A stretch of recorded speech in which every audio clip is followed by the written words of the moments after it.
Hello everyone. I would like to welcome you to this next lecture. And this lecture is on topic General Introduction to Gymnosperm.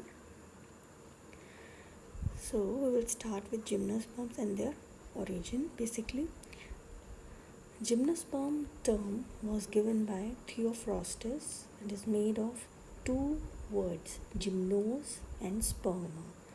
Gymnos means naked and sperma means seeds. Okay, so gymnosperms are those plants. Gymnosperm is that group in which those plants are added which do not form a covering or a special structure to cover the ovules, which later on covers the seeds, because ovules form the seed afterward. Okay, so next is how when did they originate? They originated in Devonian period and flourished in Jurassic period. Okay, you might have heard of the movie Jurassic Park, and if you know, Jurassic Park movie क्या है? It's based on the dinosaurs. Okay, तो यहाँ से हम समझ सकते हैं कि when dinosaurs were there, these plants flourished very well. बहुत ज़्यादा ये प्लांट्स कवर करके रख रहे थे लैंड को जब डायनासोर्स इस प्लैनेट पर थे. ओके, उसके बाद जो क्लाइमेटिक एक्शंस या चेंजेस हुए, मिटियोराइट इम्पैक्ट हुआ, उसके बाद या आइस एज आया, उसके बाद इनकी जो नंबर है वो कम हो गया था और फ्लावरिंग प्लांट्स ने टेक ओवर कर लिया. नाउ इतना पुराना ये इसके प्लांट्स हैं, तो it contains both extinct and living forms. Extinct मतलब वो फॉर्म्स भी हैं, वो वाले प्लांट स्पीशीज़ या जेनरा भी हैं जो कम्प्लीटली एक्सटिंक्ट हो चुके हैं, उनके सिर्फ फॉसिल रिकॉर्ड्स हैं हमारे पास. और वो प्लांट्स भी हैं जो पहले भी थे और अब तक लिविंग हैं. ठीक है. They also have living fossils. Living fossils क्या होते हैं? Living fossils are those which once were thought to be extinct. पहले लगता था कि वो एक्सटिंक्ट हो चुके हैं क्योंकि उनका कोई ऐसा लिविंग स्पेसिमेन मिला नहीं था. वो एक्सटिंक्ट माने जाते थे, उनके फॉसिल्स थे. लेकिन कुछ टाइम बाद जब रिसर्च की गई, स्टडी कंटिन्यू करते गए, एक्सप्लोरेशन होती रहती हैं जो रिसर्चर साइंटिस्ट करते हैं, तो वो फॉर्म्स या वो प्लांट्स लिविंग कंडीशन में हमको मिले.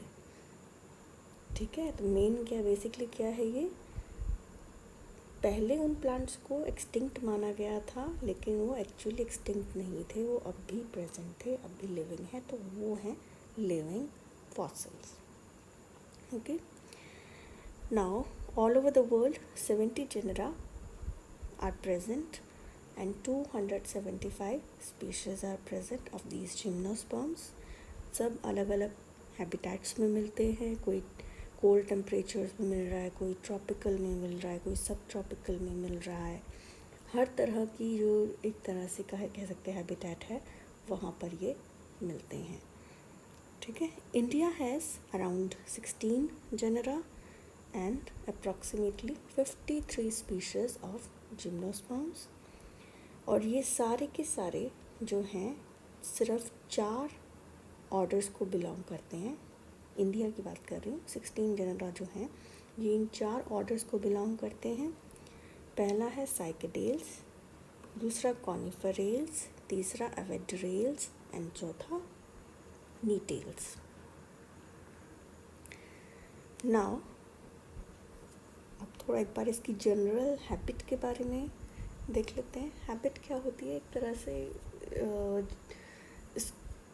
एक जो ये शो करता है एक तरह से, जो हमको फीचर शो हो रही है, ठीक है, एक मैकेनिज़्म सा, एक तरीका है, एक पैटर्न है, वो शो हो रहा है हमको, ठीक है। मॉर्फोलॉजी नहीं है ये एक हैबिट है। हैबिट मतलब आदत एक तरह से, ये ऐसा करता है, ठीक है। तो ऑलमोस्ट सब में है ये कॉमन जो हैबिट हम बात करेंगे जिम्नोस्पर्म्स की। सबसे पहली जो कॉमन हैबिट है वो है slow growers, okay. Gymnosperms are slow growers. Their rate of growth is slow. Slowly grow करते हैं ये ज़्यादातर, ठीक है। दूसरा है asexual reproduction is absent. Vegetative है, कुछ एक में बल्बिल्स वगैरह बनते हैं, बट कुछ एक में बनते हैं, वो सब में नहीं बनते। वो भी बहुत लिमिटेड हैं। लेकिन ए सेक्शुअल मोड ऑफ रिप्रोडक्शन जो कि टेरिडोफाइट, प्रायो, एल्गी इन सब में बहुत कॉमन था, यहाँ पर वो कम्प्लीटली एब्सेंट है। लिमिटेड मीन्स ऑफ डिस्पर्सल, सिर्फ सीड के थ्रू डिस्पर्सल होता है, और सीड डिस्पर्सल भी कैसे होता है, विंड के थ्रू होता है। They are found from cold temperate regions to sub tropic regions, जो आइस कोल्ड जहाँ स्नोफॉल होती है वहाँ के रीजन से लेकर ये जो सब ट्रॉपिकल रीजन्स है वहाँ तक मिलता है। ड्राई कंडीशंस में मिलता है, ठीक है। डेजर्ट एरिया जो है वहाँ पर भी एक दो जिम्नोस्पर्म की जो जीनस हैं वो मिले हैं, ठीक है।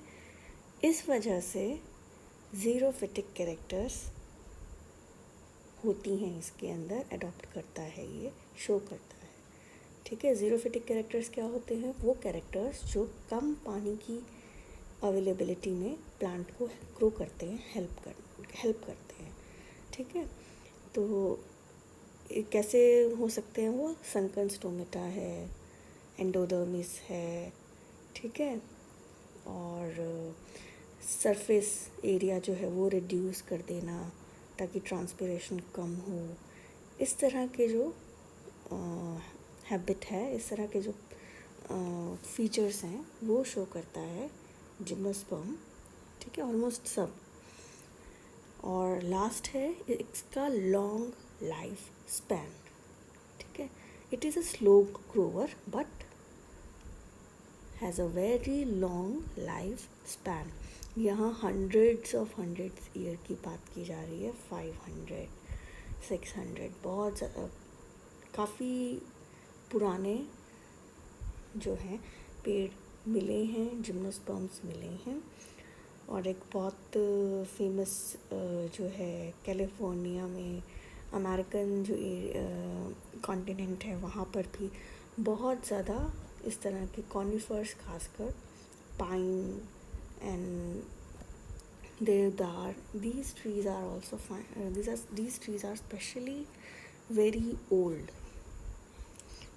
ठीक है। इनको स्टडी किया गया और पाया गया कि वो बहुत ही कई 100 साल पुराने ट्रीज़ हैं, तो उनका लाइफ स्पैन बहुत बड़ा है, ठीक है।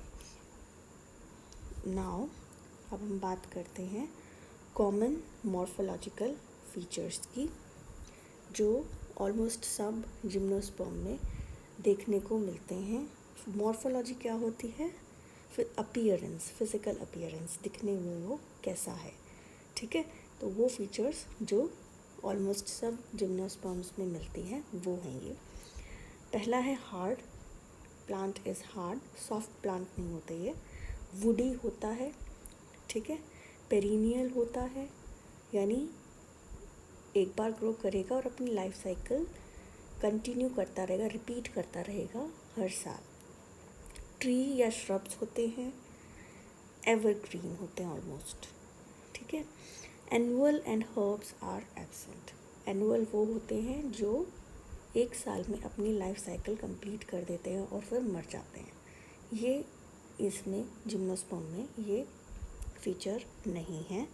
हर्बेशियस भी नहीं होते, सारे ट्री या श्रब होंगे, प्रॉपर ट्री या श्रब, ठीक है। तो काफ़ी टॉल प्लांट्स जो हैं वो यहाँ पर मिलते हैं। टैप रूट सिस्टम होता है इसमें। टैप रूट सिस्टम में क्या होता है, एक मेन प्राइमरी रूट होती है, उससे बाकी लिटरल ब्रांचेस निकलती हैं, और प्राइमरी रूट है वो कंटिन्यू करती है ग्रो करना। ठीक है।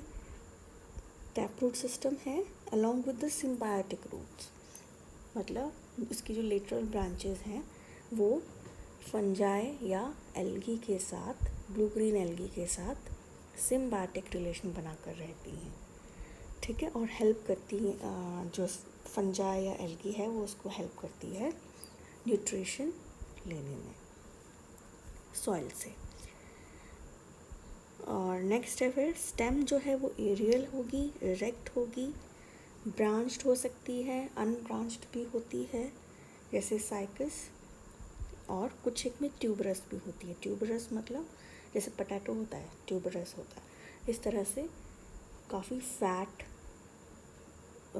एक तरह से कह सकते हैं स्वॉलन एक तरह से स्ट्रक्चर होता है, उसका एग्जाम्पल है ज़ेमिया, ठीक है। फिर है stem has scale life scars, scale leaf scars, जो स्टेम होती है उस पर स्केल लीव्स प्रेजेंट होते हैं, और स्केल लीव्स जब शेड होते हैं तो वो पीछे एक स्कार छोड़ जाते हैं, और वो स्कार्स स्टेम पर बने रहते हैं और वो विजिबल होते दिखते हैं। ऑलमोस्ट हर जिम्नोस्पर्म में ये होता है, ठीक है। फिर है dimorphic leaves are present, scale leaves जिसकी हमने बात की थी जिनके स्कार्स होते हैं, दूसरा फॉलिएज लीव्स, ठीक है। दो तरह के होंगे, स्केल लीव्स ब्राउनिश कलर के होंगे, स्केली हार्ड होंगे, मेन फंक्शन प्रोटेक्शन होगा। फॉलिएज लीव्स ग्रीन कलर के होंगे, थोड़े सॉफ्ट हो सकते हैं और उनका फंक्शन फोटोसिंथेसिस। शेप इनकी linear, ribbon like, needle like ये हो सकती है, और नैरो होती है, मेनली नैरो होती है, ठीक है। खासकर फॉलिएज लीफ की बात हो रही है यहाँ पर, तो लीनियर यानी कि स्ट्रेट, स्ट्रैप लाइक या रिबन लाइक या निडल लाइक, ठीक है, नैरो होंगे लीफ। नैरो का यहाँ पर क्या मेन पर्पस है, अगर याद हो भी कुछ थोड़ा सा ध्यान आए तो पहले बताया था कि ज़ीरोफिटिक कैरेक्टर है ये एक, ताकि सरफेस एरिया रिड्यूस हो गया है, ट्रांसपिरेशन कम हो तो वाटर कंजर्वेशन में हेल्प मिले, ठीक है। अब इसमें दो जीनस ऐसे हैं जो थोड़े डिफरेंट हैं, गिंको एंड नीटम। इनको थोड़ा ध्यान से देखो, इनकी प्रोनाउंसिएशन ध्यान रखना, ginkgo and नीटम, okay. They have leaf lamina, flat leaf इनके होते हैं, लीफ लाइक जो प्रॉपर फ्लावरिंग प्लांट्स जो होते हैं, जो फ्लावर बनाते हैं, एंजियोस्पर्म्स जो होते हैं उनके जैसे लीव्स होते हैं इनके, ठीक है। ये थोड़े एक्सेप्शन हैं, you should remember them, okay. यहाँ पर डायग्राम में भी देख सकते हो, सबसे पहले निडल लाइक पाइनस में होते हैं, फिर पिनेटली कंपाउंड साइकस में ये होते हैं, जैसे डेट पाम, ठीक है, पाम लीव्स होते हैं उस तरह के होते हैं ये, वैसे रिजेम्बलेंस में होते हैं, प्रॉपर लेमिना तो नहीं होता लेकिन उसी तरह के होते हैं। फिर एक रिबन लाइक होता है वेलवेस्टिया, जो मैंने कहा था ना डेजर्ट में मिलता है, वेलवेस्टिया है वो, प्रॉपर जो डेजर्ट है, अफ्रीकन डेजर्ट्स जो है वहाँ पर मिलता है ये ribbon like, long strap like इसका लीफ होता है, ठीक है।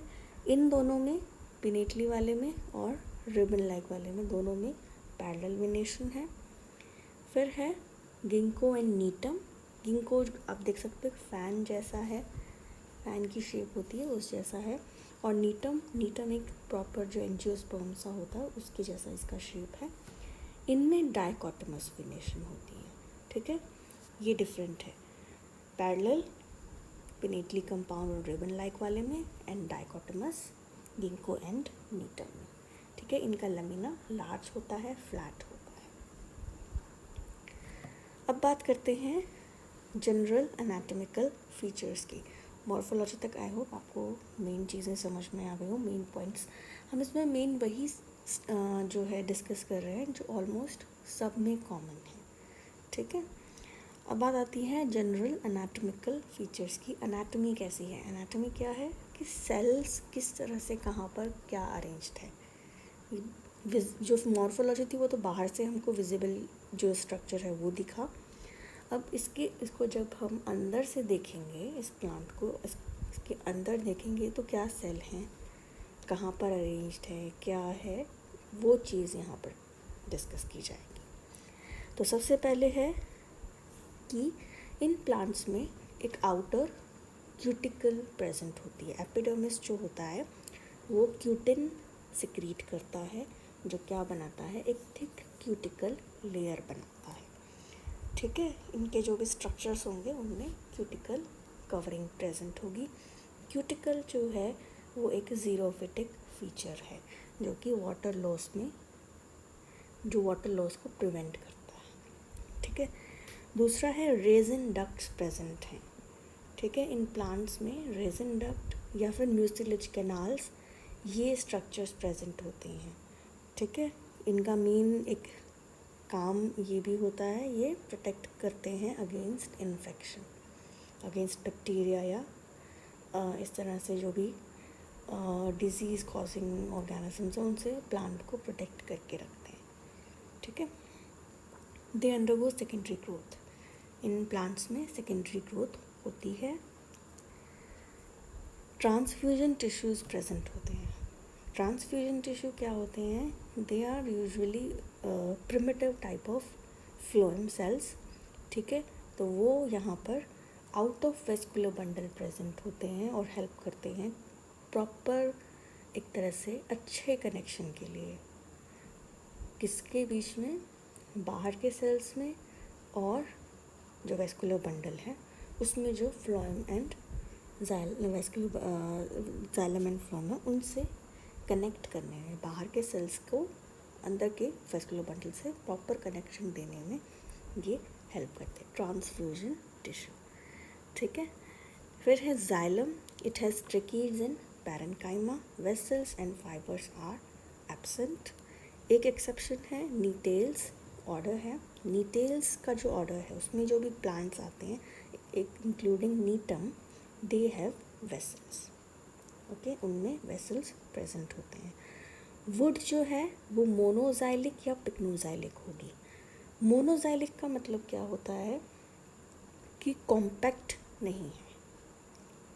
ठीक है, because many xylem parenchyma are present.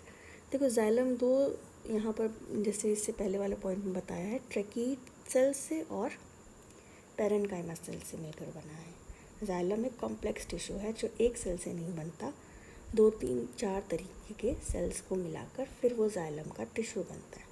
तो मोनोजाइलिक वुड जो होती है उसमें जाइलम में ट्रैकीड्स तो हैं ही वैसे, लेकिन साथ साथ पैरेन्काइमा के सेल्स भी हैं और वो बहुत सारे हैं, जिससे कि जो ट्रैकीड जो मेन वुड बनाता है वो कॉम्पैक्ट स्ट्रक्चर नहीं बना पाता, बीच बीच में उसमें पैरेन्काइमा के सेल्स आ जाते हैं। दूसरा है पिक्नोजाइलिक। पिक्नोजाइलिक क्या है, ये कॉम्पैक्ट वुड होता है, यहाँ पर जाइलम पैरेन्काइमा कम होता है। ठीक है, number of xylem parenchyma sales is less. ठीक है, जिसकी वजह से एक कॉम्पैक्ट वुड बनती है, किसकी, जाइलम ट्रैकीड्स की। पैरेन्काइमा तो वैसे ही कम हो गए, तो मेन जो वुड है प्रॉपर ट्रैकीड्स की बनेगी। दूसरा, मोनोजाइलिक में मेडुलरी रेज जो होती हैं वो मल्टीसीरिएट होंगी, यानी 3-4 रोज में प्रेजेंट होंगी। मेडुलरी रेज अगर थोड़ा बहुत ध्यान हो तो रे लाइक स्ट्रक्चर्स होते हैं जो एंडोडर्मिस से सेंटर की तरफ आता है, इन बिटवीन वेस्कुलर बंडल्स के बीच में लंबे लंबे सेल्स, रेज जैसे सेल बनाए जाते हैं। ठीक है, तो वो आगे भी बताया जाएगा। तो यहाँ तक तो ये है कि उसमें मेडुलरी रेज जो है वो एक सिंगल रो में अरेंज्ड होंगे या फिर 3-4 सेल्स की रो में अरेंज्ड होंगे। तो मोनोजाइलिक में वो 3-4 सेल्स की रो में अरेंज्ड होते हैं। पिक्नोजाइलिक में they are arranged in a single row, सिर्फ एक रो होती है मेडुलरी रेज के सेल्स की। ठीक है, ये वजह भी है कि ये पिक्नोजाइलिक जो है ज़्यादा कॉम्पैक्ट है, इसमें ज़्यादा अमाउंट है जाइलम ट्रैकीड्स का, और मोनोजाइलिक जो है वो कॉम्पैक्ट नहीं है क्योंकि उसमें कम अमाउंट है जाइलम ट्रैकीड्स का, और सेल्स का अमाउंट उसमें ज़्यादा है। ठीक है, मोनोजाइलिक एंड पिक्नोजाइलिक। मेन इसमें ये चीज़ ध्यान रखने की है, मोनोजाइलिक में जाइलम ट्रैकीड्स जो हैं वो इतने टाइटली अरेंज्ड नहीं हैं, बीच बीच में पैरेन्काइमा और मेडुलरी रेस है, जबकि पिक्नोजाइलिक में xylem tracheids tightly compactly arranged हैं, बीच बीच में पैरेन्काइमा कम है और मेडुलरी रे भी कम है। फिर आता है phloem. Phloem has sieve tube cells and parenchyma cells, phloem parenchyma, लेकिन companion cells are completely absent. Okay, फिर है सेकेंडरी ग्रोथ। ये मोनोजाइलिक हो सकती है एंड पॉलीजाइलिक हो सकती है। मोनोजाइलिक का मतलब होता है, नीचे देखो ये डायग्राम भी मैंने बनाया। मोनोजाइलिक का मतलब है कैम्बियम। कैम्बियम पता होगा क्या होता है? कैम्बियम वो सेल लेयर्स हैं जो सेकेंडरी ग्रोथ करती हैं। सेकेंडरी जाइलम अंदर की तरफ, सेकेंडरी फ्लोएम बाहर की तरफ बनाती हैं, जिससे सेकेंडरी ग्रोथ कहते हैं कि हो रही है। तो मोनोजाइलिक में एक ही कैम्बियम की रिंग बनती है और वो ही पूरी सारी सेकेंडरी ग्रोथ करती है, वो एक कैम्बियम की रिंग। जबकि पॉलीजाइलिक में एक कैम्बियम बना, उसने अंदर जाइलम बनाया सेकेंडरी, बाहर सेकेंडरी फ्लोएम बनाया, कुछ टाइम बाद कैम्बियम अपनी एक्टिविटी लूज़ कर देता है और वो नए सेल्स बनाना बंद कर देता है। तब दूसरा कैम्बियम बनता है और फिर वो अंदर की तरफ सेकेंडरी जाइलम, बाहर की तरफ सेकेंडरी फ्लोएम बनाना शुरू करता है। ठीक है, ऐसे करके 3-4 जो बार जो है कैम्बियम की रिंग्स बनती हैं, डिफरेंट कैम्बियम की रिंग्स बनती हैं। ठीक है, तो वो है पॉलीजाइलिक और यहाँ पर है मोनोजाइलिक। ये देखा जा सकता है कि मोनोजाइलिक में सेकेंडरी जाइलम एक ही कैम्बियम से ओरिजिनेट हो रहा है, पॉलीजाइलिक में सेकेंडरी जाइलम अलग अलग कैम्बियम से अलग अलग टाइम पर ओरिजिनेट हो रहा है। ठीक है, तो मोनो एंड पॉली। नेक्स्ट है एनाटॉमी तक आई होप चीज़ें समझ में आ गई। अब है जनरल फीचर्स ऑफ रिप्रोडक्शन। सबसे पहला है हेट्रोस्पोरी। सीड हैबिट है, हेट्रोस्पोरी होगा, माइक्रोस्पोर एंड मेगास्पोर बनेंगे। Spores are produced inside sporangia. Microsporangia में माइक्रोस्पोर बनेंगे, मेगास्पोरेंजिया में मेगास्पोर बनेंगे। Sporangia is borne on sporophyll. ठीक है, माइक्रोस्पोरोफिल में माइक्रोस्पोरेंजिया बनेंगे, मेगास्पोरोफिल पर मेगास्पोरेंजिया बनेंगे। Sporophylls are arranged together in a cone. सारे जो स्पोरोफिल्स हैं वो एक स्ट्रक्चर में अरेंज्ड होंगे, एक पॉइंट पर अरेंज्ड होंगे और वो स्ट्रक्चर क्या कहलाएगा? कोन। ठीक है, each cone is dioecious. Dioecious मतलब एक कोन में सिर्फ एक टाइप का स्पोरेंजिया होगा, यानी एक मेल कोन होगा, एक फीमेल कोन होगा। एक कोन में मेल एंड फीमेल स्पोरेंजिया या स्पोर्स प्रेजेंट नहीं होंगे। मेल अलग स्ट्रक्चर अलग कोन में बनेंगे एंड फीमेल अलग कोन में बनेंगे। प्लांट मोनोशियस हो सकता है, यानी कि एक प्लांट में मेल कोन भी है, फीमेल कोन भी है, लेकिन कोन जो है वो सिर्फ एक ही सेक्स को रिप्रेजेंट करेगा। Development of sporangia is eusporangiate type. Eusporangiate में क्या होता है, जो ओरिजिन होता है स्पोरेंजिया का, जो स्पोरेंजिया बनता है वो बनता है ग्रुप ऑफ इनिशियल्स से। ठीक है, एपिडर्मल सेल्स जो होते हैं उनमें कुछ ग्रुप ऑफ इनिशियल्स होते हैं जो स्पोरेंजिया बनाएंगे। ठीक है, लेकिन अगर ध्यान हो टेरिडोफाइट और जो ब्रायोफाइट्स वगैरह थे उनमें क्या था, लेप्टोस्पोरेंजिएट टाइप ऑफ ओरिजिन था। लेप्टोस्पोरेंजिएट में क्या होता है, एक सेल से पूरा स्ट्रक्चर बनेगा। यूस्पोरेंजिएट में ग्रुप ऑफ इनिशियल 4-5 सेल्स होंगे, उनसे जो है स्पोरेंजिया बनेगा। लेप्टो में एक सेल से स्पोरेंजिया बनेगा। Pinus forms winged pollens. Pinus में विंग्ड पॉलन्स बनते हैं जो कि उसका डिस्पर्सल में हेल्प करते हैं, विंड पॉलिनेशन में हेल्प करते हैं। बलून लाइक स्ट्रक्चर होता है वो एक्चुअली में, और विंड में वो फिर इजीली ट्रैवल कर सकता है। मेल गमीट नॉन मोटाइल होते हैं except for cycas and ginkgo, उसमें सिलिएटेड जो स्पर्म है वो प्रेजेंट होते हैं। ओव्यूल्स नेकेड होते हैं, ओवरी प्रेजेंट नहीं होती कवरिंग के लिए। सिंपल इंटेगुमेंट्स होती हैं, इंटेगुमेंट्स का काम सिंपल प्रोटेक्शन होता है जो आगे चलकर उसको एक तरह से कोट बनाने में हेल्प करते हैं सीड को, ठीक है। ऑर्थोट्रोपस टाइप ऑफ ओव्यूल होगा, साथ में देखिए एक डायग्राम बना रखा है। सेंटर जो है एक सर्कुलर स्ट्रक्चर है वो स्पोरेंजिया है, उसके दोनों तरफ एक कवरिंग सी है वो इंटेगुमेंट है। ऊपर लिखा है एम, ऊपर पॉइंट है एक छोटा सा, ओपनिंग है माइक्रोपाइल। बीच में जो गोल स्ट्रक्चर है वो है एम्ब्रियोसैक। नीचे जो जॉइंट है जहाँ से स्टॉक अटैच्ड है वो है चलेजा, और एक जो स्टॉक है वो कहलाता है फनिकल। तो ये सब जब एक लाइन में, एक स्ट्रेट लाइन में होते हैं तो वो अरेंजमेंट होती है, वो होता है ऑर्थोट्रोपस टाइप ऑफ ओव्यूल, और ये प्रिमिटिव है, जो पुराने प्लांट्स होते हैं उन्हीं में मिलता है। एंजियोस्पर्म्स में आगे ये वाली टाइप चेंज हो गई है, एडवांस टाइप है, तो ये प्रिमिटिव टाइप है और जिम्नोस्पर्म में मिलती है, ठीक है। फिर है integuments, 3 layered integument is present, outer sarcotesta, middle sclerotesta, inner sarcotesta. Outer and inner layer are fleshy, soft, and middle layer is hard and stony. Okay. Neck canal cells are absent, जो कि टेरिडो और bryophytes में थे। नेक canal sales वो यहाँ पर absent होंगे। Pollination जो होगी वो विंड के थ्रू होगी। साइफोनोगैमी प्रेजेंट होगी, यानी पॉलन ट्यूब फॉर्मेशन होती है फर्टिलाइजेशन करने के लिए।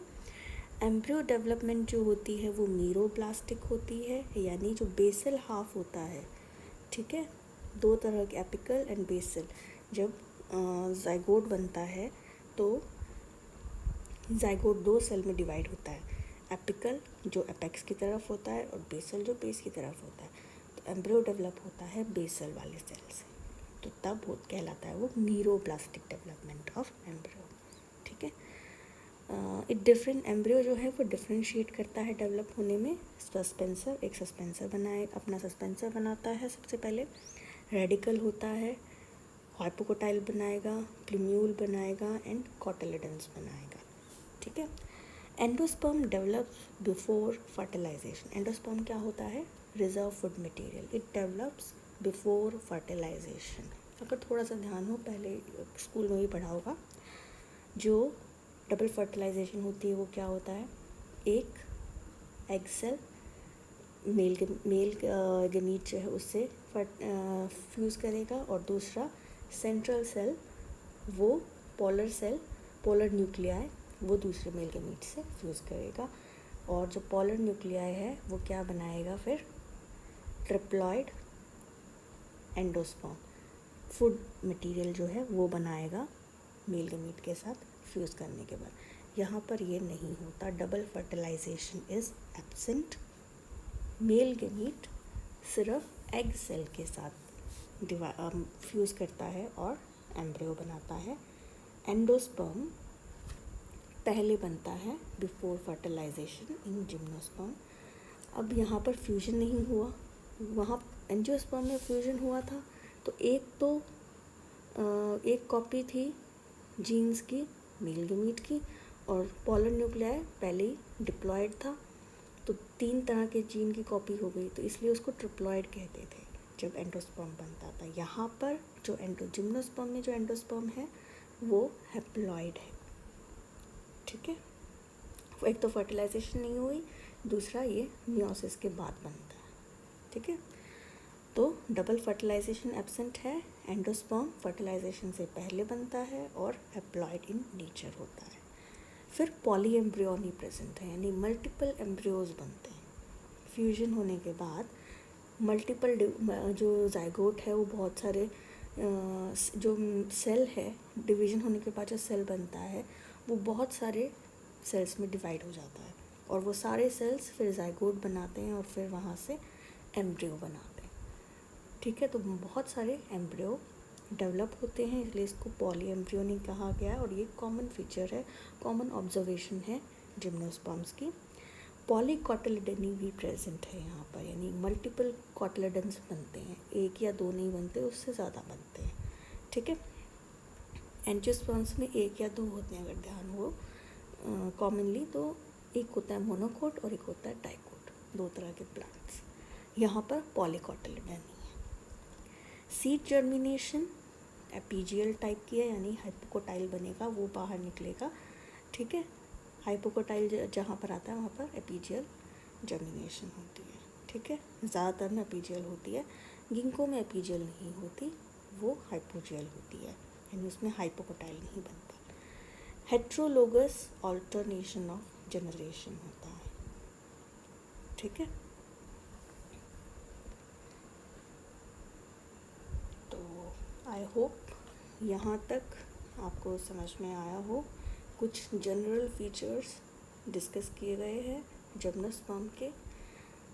एक बार आप इन सबको पढ़ो, और कोई भी डाउट हो तो वो पूछ सकते हो। ओके, नेक्स्ट जो टॉपिक होगा वो होगा कंपैरिजन, एक तरह से कंपैरिजन या affinities between gymnosperm, pteridophyte and angiosperms. ठीक है, ओके देन।